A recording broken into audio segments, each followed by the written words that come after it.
నమస్కారం. ఇప్పుడు మనం వైదిక ఆచారాల్లో ఉండేటువంటి ఆంతర్యాన్ని గురించి తెలుసుకుందాం. మన సమాజంలో ఎన్నో శుభకార్యాలు, అశుభకార్యాలు జరుగుతుంటాయి. శుభకార్యాలు జరిగేటప్పుడు, అశుభకార్యాలు జరిగేటప్పుడు కొన్ని గింజల్ని నవధాన్యాల పేరిట వాటిని నానబెట్టి మొలకెత్తిస్తాం. ఈ కార్యక్రమానికి ఆ కార్యక్రమానికి ఉండేటువంటి సంబంధం ఏమిటి అనేటువంటి సందేహం మనకు రావచ్చు.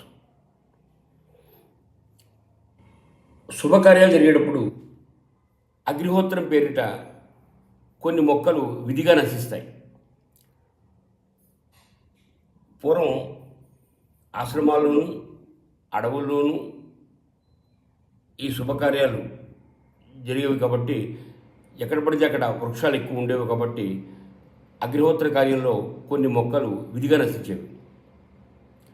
అలాగే అశుభ కార్యాల్లో అంటే ఎవరైనా మరణించినప్పుడు వాళ్ళని ఖననం చేయడం ద్వారా కానీ దహనం చేయడం ద్వారా కానీ కొన్ని మొక్కలు విధిగా నశిస్తాయి.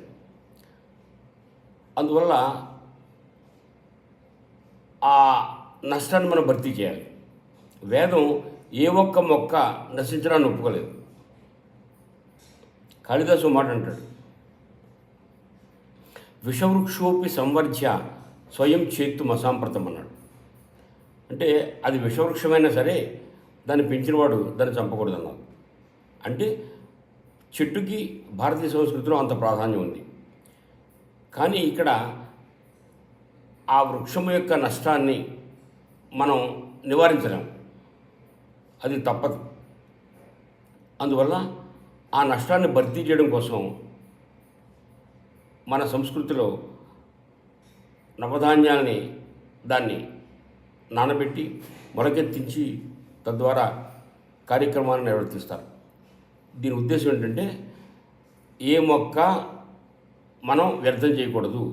ఒకవేళ వ్యర్థమైతే దాన్ని మనం కాంపెన్సేట్ చేయాలి, దాని నష్టాన్ని భర్తీ చేయాలనేటువంటి వైదిక సంస్కృతిలో ఉండేటువంటి ఒక సూత్రం ఇక్కడ మనకి ఆంతర్యంగా కనిపిస్తుంది.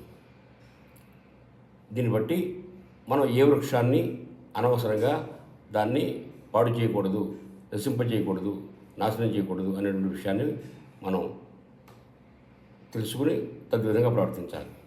నమస్కారం.